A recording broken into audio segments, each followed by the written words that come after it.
Today, we're learning English with TED Talks. One characteristic emerged as a significant predictor of success. And it wasn't social intelligence, it wasn't good looks, physical health, and it wasn't IQ. It was grit.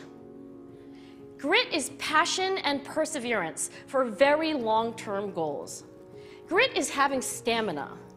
Grit is sticking with your future, day in, day out, not just for the week, not just for the month, but for years, and working really hard to make that future a reality. Grit is living life like it's a marathon, not a sprint. An important part of being a successful language learner is having the right mindset, and TED Talks can help you with that. If you've never heard of TED Talks, they are fun, interesting, and as you saw in the preview, often inspiring speeches by professionals. They are also a great way of improving your listening skills and vocabulary. In today's lesson, we'll look at 3 examples of TED Talks that can help develop your mindset to advance your English. But before we get started, if this is your first time here, welcome. Each week, we help millions of learners like you understand fast-speaking English without getting lost, without missing the jokes, and without needing subtitles. So join our community of over 5 million learners by hitting that subscribe button and bell down below so you never miss out on any of our new lessons.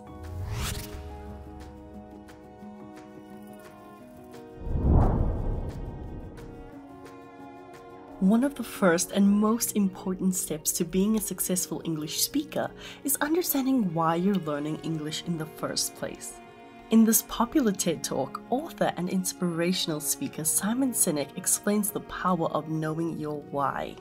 By why, I mean what's your purpose? What's your cause? What's your belief? Why does your organization exist? Why do you get out of bed in the morning? And why should anyone care?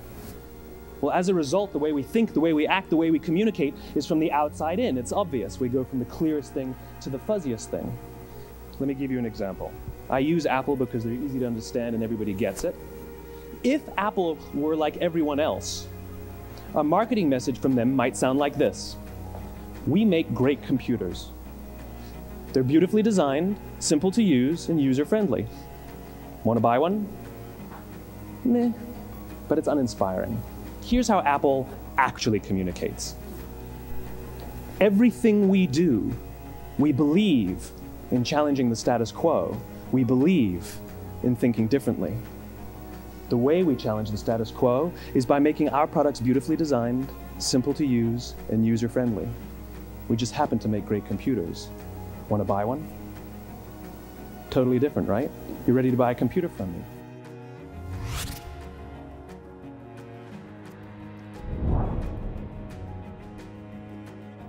Why does your organization exist? Why do you get out of bed in the morning? Although Simon Sinek uses Apple as an example, this applies to individuals as well. When we understand why we do anything, our purpose becomes clear and we can more easily work towards it. Here, when we talk about what gets you out of bed in the morning, it means what is your purpose and motivation in life? What motivates you to go to work each day? An expression that sounds similar but has a totally different meaning is to wake up on the right or wrong side of the bed, which is used for saying that someone is in a good or bad mood. For example, he seems very grumpy today. It seems he woke up on the wrong side of the bed. So what's something you do every morning without fail? Oh, unfortunately I check my phone. Same here. Yeah. What gets you out of bed? My dog noon. Cute. We go from the clearest thing to the fuzziest thing. In this context, when we refer to an idea or concept as fuzzy, we mean that it is still unclear or undeveloped as you haven't yet given it enough thought. For example, he wants to start his own business, but his business plan is still a bit fuzzy. Which of these pictures also represents the meaning of fuzzy?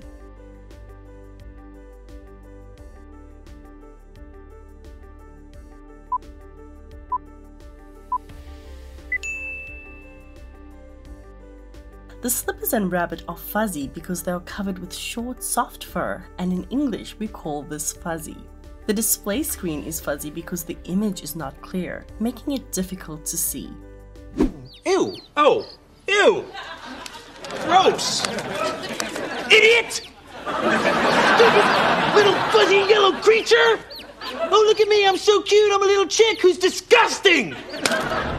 Do you want to be able to watch absolutely any movie or TV series without needing subtitles? If understanding the jokes, culture, and every word is important to you, then our free 3-part masterclass is just what you need to speak English more naturally and confidently. Simply sign up now by clicking up here or down in the description below. They're beautifully designed, simple to use, and user-friendly. This is a word that you might hear related to software and technology.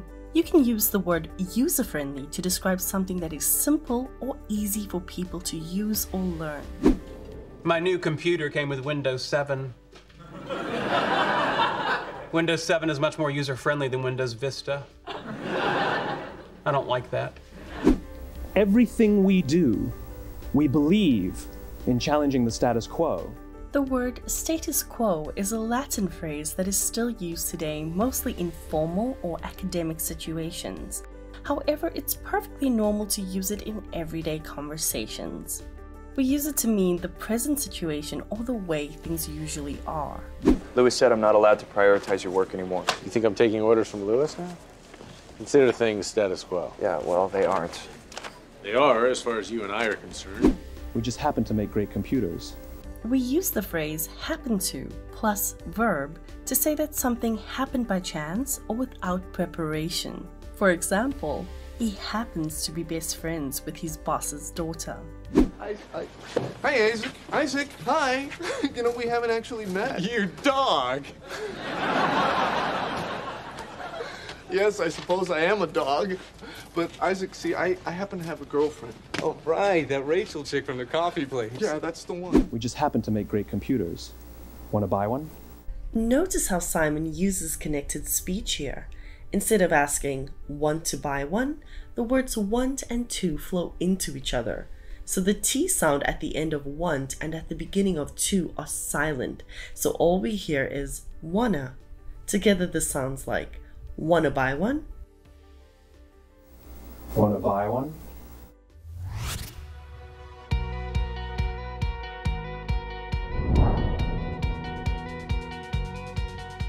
The next step is to accept the fact that mistakes and vulnerability are part of learning a new language. In this powerful TED Talk, Brené Brown talks about the power of vulnerability, or more simply put, the power of embracing possible mistakes and failure. The one thing that keeps us out of connection is our fear that we're not worthy of connection. I took all of the interviews where I saw worthiness, where I saw people living that way, and just looked at those. What they had in common was a sense of courage. And so these folks had, very simply, the courage to be imperfect. They had the compassion to be kind to themselves first and then to others. The other thing that they had in common, they fully embraced vulnerability. They talked about the willingness to say, I love you first. The willingness to do something where there are no guarantees.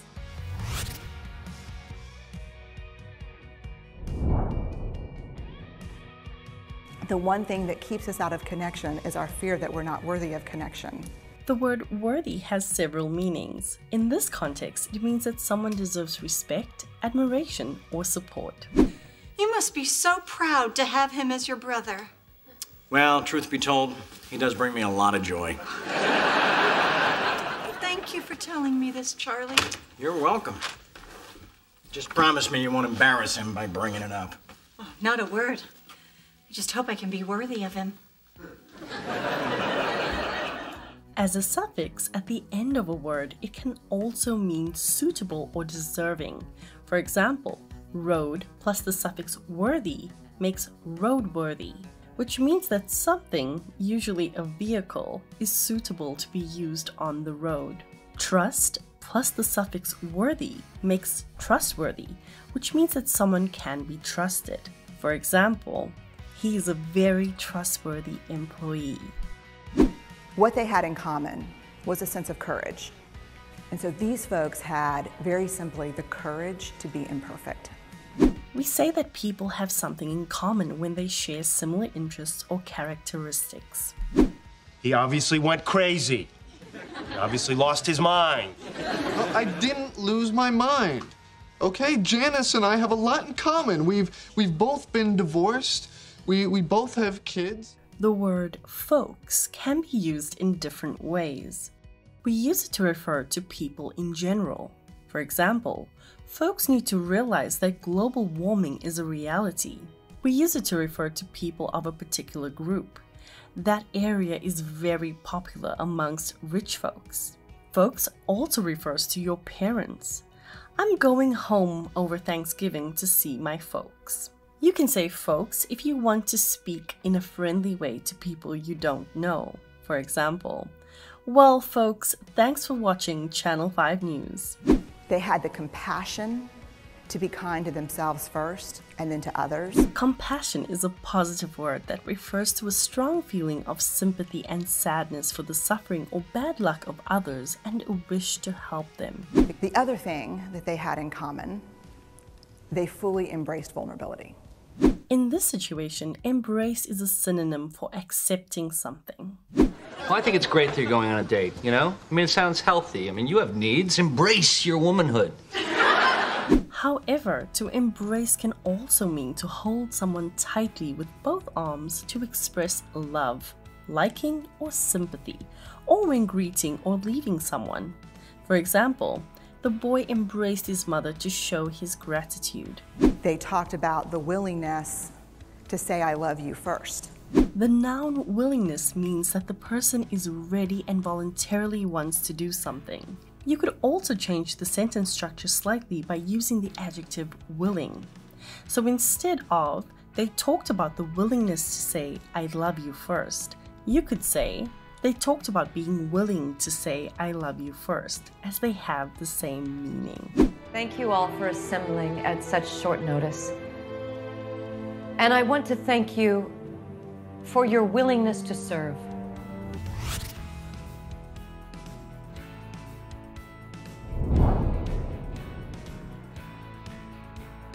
One of the main reasons many learners study English is that it is a global language.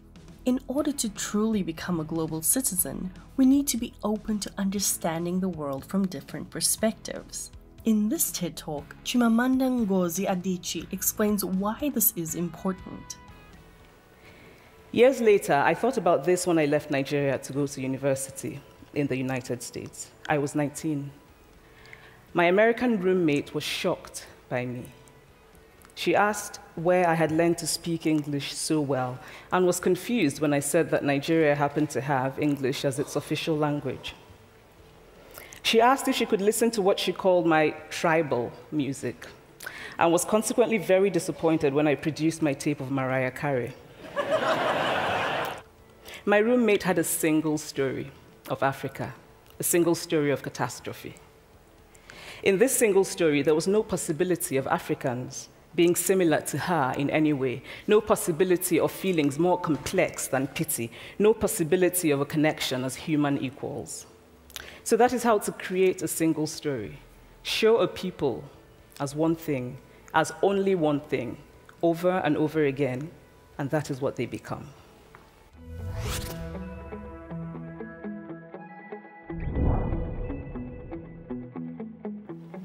She asked if she could listen to what she called my tribal music. Here, tribal music refers to the music created by indigenous people of a particular area who belong to a specific tribe. It is music that is special and symbolic of the culture. And was consequently very disappointed when I produced my tape of Mariah Carey. The word consequently is often used in writing and means the same as therefore or as a result of something. Last year, you bet me that you could steal my Medal of Valor. And you did. Consequently, I was forced to do your paperwork for a week and to say words I thought I'd never have to say. And was consequently very disappointed when I produced my tape of Mariah Carey. When she refers to her tape, she means a cassette tape, which is a flat rectangular object used for playing and recording audio. Cassette tapes were popular in the 1980s and 90s. And for dinner music, I thought we could listen to that tape that you made me. Oh, the mixtape? This is quite humorous because she's saying that the music that is symbolic of her culture or tribe is from international superstar Mariah Carey. My roommate had a single story of Africa. The word single means one, so when she talks about a single story, she means that her roommate only understood one part of the story, or she only had limited information about Africa, and this became how she viewed the entire continent. We use the word catastrophe to refer to a bad situation or an event that causes very great trouble or destruction. Show a people as one thing. When we talk about a people, it might sound incorrect, but in fact, it refers to a nation, a tribe, a community that is regarded as a single unit.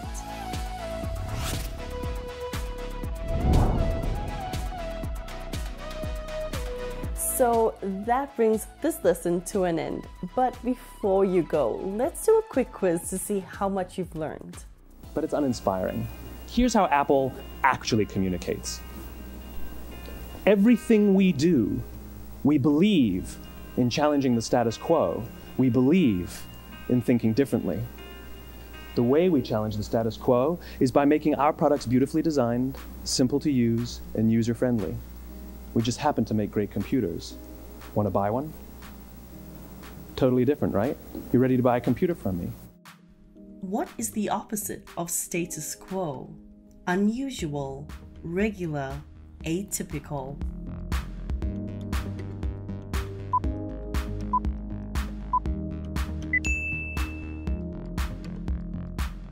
They had the compassion to be kind to themselves first and then to others. The other thing that they had in common, they fully embraced vulnerability. They talked about the willingness to say I love you first. The willingness to do something where there are no guarantees. Which of these pictures shows the verb embrace?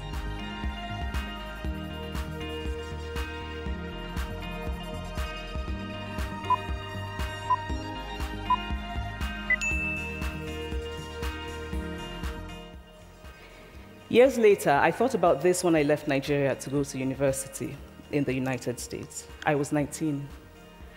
My American roommate was shocked by me.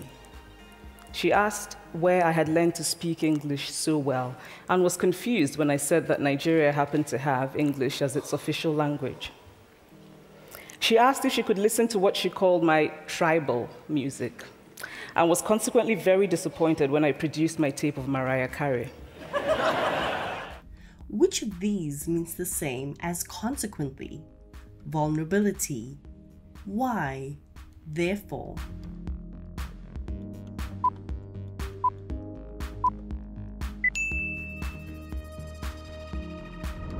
If you enjoyed this lesson, then be sure to check out this one we recently did on phrasal verbs. Hey real lifers! So I just got to work and I was about to start my tasks when I realized I haven't signed in yet. So to sign in means to insert a username and password in order to gain access to a device, such as your computer or your phone. You could also use the word login. So sign in and log in have the same meaning. Now that I've organized my tasks, I'm going to start working on an urgent project that my boss assigned to me.